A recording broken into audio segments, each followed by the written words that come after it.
Екі тартпа жоқ болса, ат үстінде ер тұрмас. Екі үзеңгі жоқ болса, атқа адам міне алмас. Бәрі бірдей сай болса, шайтан түгіл жын алмас. Қазақтың осындай керемет қанатты сөзі бар. Төркінін тарқатсақ, қиындық қысқанда қасыңнан табылар үзеңгі жолдасың мықты болсын дегенді меңзейді. Мұны айтып тұрған себебім, осы аптада елбасы ел үмітін үкілеген үзеңгілестерін Ақордада жинады. Олардың барлығы болу мен бордай тозудың алдында тұрған жас мемлекеттің іргесін бекем етуде бел шеше еңбек еткен. Яғни халықтық істе таласқандар емес, жарасқандар. Құдайға тауба, тәуелсіздіктің 25 жылдығын өткіздік. Қас қағым заманда зырылдап өтіп кетті уақыт. Ойлап отырсаң да, кеше ғана тәуелсіздік жарияладық. Мінекей 25 жылдың ішінде бірталай заман басымыздан өтті, елдің басынан да өтті. Сол кезде жанымда болдыңыздар, бірге болдыңыздар, қызметтес болдық. Қызметті аяқтап, демалысқа шыққандарыңыз да бар арасында. Замандаспыз, елге бәріміз тілектеспіз.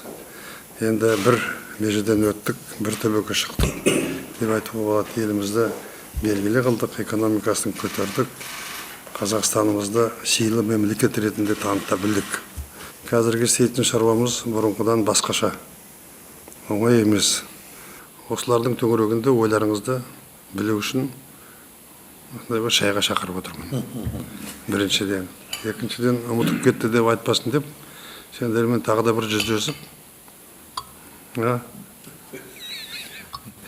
көріп, аман-есендіктеріңді бір-бірімізге көзімізге қарап, баяғыдаймыз ба, әлде тайып кеттік па айтқансы. Емен жарқын әңгімелесуде қоғам қайраткерлері мен зиялы қауым өкілдері конституциялық реформаны толық қолдайтындықтарын білдірді. Бұл ең алдымен парламент пен үкіметтің өкілеттігін кеңейтіп, олардың жауапкершілігін күшейтуге бағытталған маңызды қадам екенін жеткізді. Ал елбасы тәуелсіздіктің 25 жылында еңсерген толағай табыстарға тоқталып, алдағы жоспарлармен бөлісті. Қазақстан экономикасына керектінің бірі инновациялық технологияларды тарту.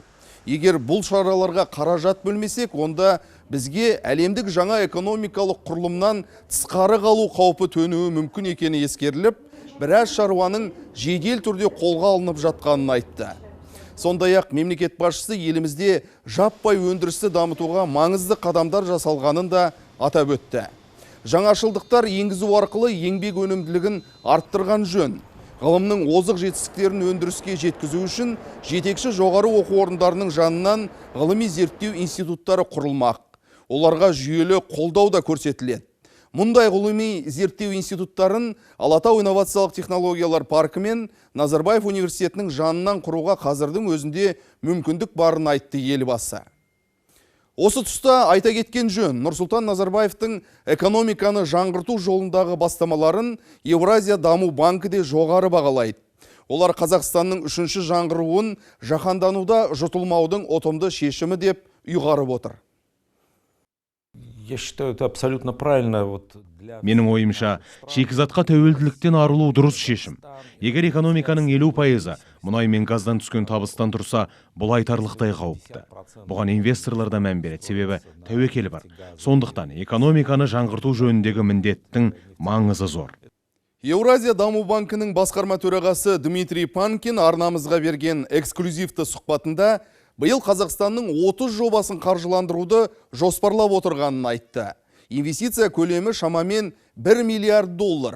Қаржы ұйымы бұл жолы ауыл шаруашылығынан гөрі тау-кен өндірісі, құрылыс, энергетика және телекоммуникация салаларына басымдық беруді жөн көріпті. Дегенмен аграрлық секторды да қолдауға дайын, тек талаптары бар. Саланың сабын ұстағандар менеджментті жетік меңгерсе дейді. Мұндай олқылықтың барын ауыл шаруашылығы министрінің кеңесшісі Төлеутай Рахымбеков те растады. Мәселен, Қазақстанда 1.600.000-нан аса шаруашылық бар, арасында ұсағы көп. Барлығы тауарын өткізетін бір ғана жерді біледі. Ол базарға барып сату, болмаса есік қағып дүкендерге өткізу. Ал кең нарық дегенді көбі елестетіп те көрмеген.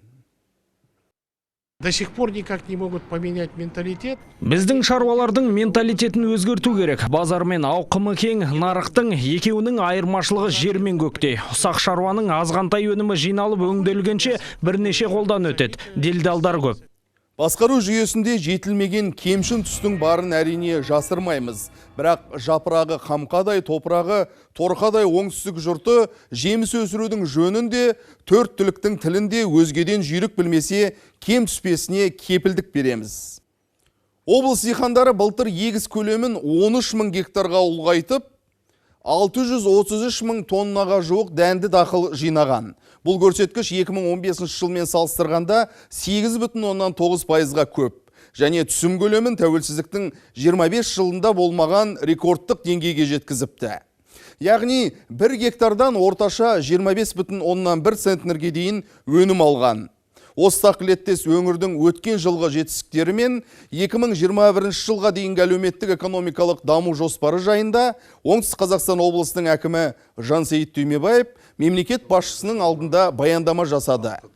Қабылдауда Нұрсұлтан Назарбаев еңбек нарығын реттеу саласындағы жұмыссыздық мәселелеріне баса назар аударып, оны шешу үшін шағын және орта бизнесті одан әрі дамыту қажет деп аймақ басшысына тапсырма берді. Шағын және орта бизнес. Олар көбеймейді, төмендеп жатыр, немесе сол қалпында тұр. Осындай мәселелерді байқау керек. Оның кейін менің күш салып жатқаным Шымкентте миллиондық тұрғыны бар қала жасау үшін жаңа орталығын салып жатырмыз. Сол төңірегінде шоғырланып, халықты тартып, халықтың саны көбейтіп, 3-ші миллионный қала Шымкент болу керек. Жинаған тәжірибеңді пайдаланып, инвестиция тартып, соның барлығын ары қарай жылжытып, үкіметтің жиналысында естідің, тапсырма бар. Жасалып жатқан шаруаны қолдау үшін жұмыс істеу керек.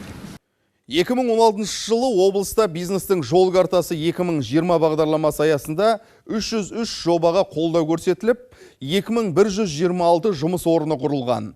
Сондай-ақ 380,6 миллиард теңге көлемінде инвестиция тартылыпты. Өндіріс өркендеп жатыр, бірақ салық түсімі әлі төмен. Тиісінше дотацияның да деңгейі өзге өңірлерден басым болып тұр.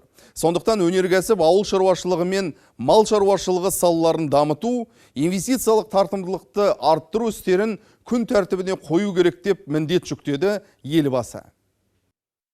Елбасымыз Оңтүстік Қазақстан облысының бүгінгі таңдағы және келешектегі әлеуметтік экономикалық даму жайлы нақты тапсырмалар берді. Бұл тапсырмалардың барлығы елбасымыздың үндеуі, жолдауы және соңғы үкіметтің кеңейтілген мәжілісіндегі тапсырмалары бойынша дамиды.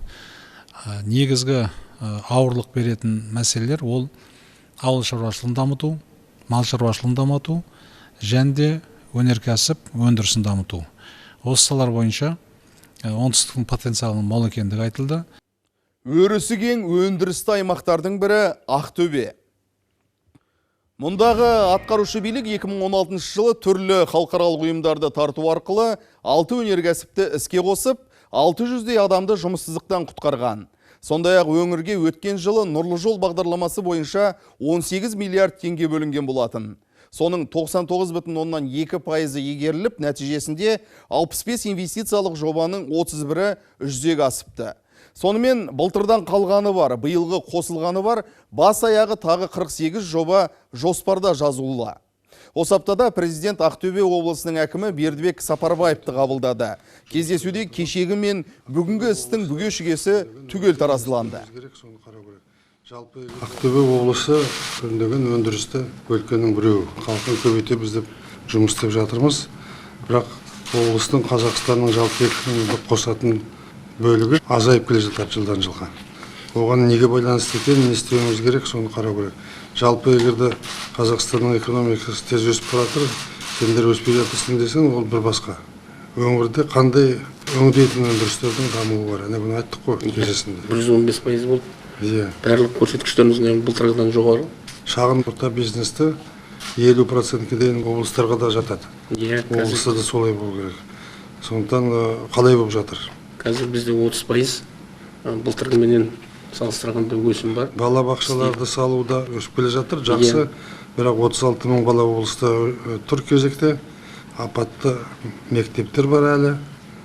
3 ауысымды мектеп бар. Соларды жолға қою керек. Келесі жылы бәрін бітіреміз.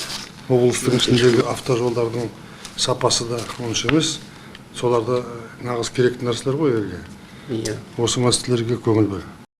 Ұлттық кәсіпкерлер палатасы жүргізген зерттеу нәтижесіне сүйенсек, қолайлы бизнес орта құру бойынша Ақтөбе Астанадан кейінгі 2-ші орында. Қазір өңірде 50,7 мың шағын және орта бизнес субъектісі жұмыс істейді. Олар өткен жылы 700 миллиард теңгенің өнімін шығарған. Ендігі мақсат осы мөлшерді арттыру, яғни облыс экономикасының 50% үлесіне жеткізу. Елбасы айтпақшы, тек осындай жағдайда ғана біз кемшіліктердің бетін кері қайтарамыз.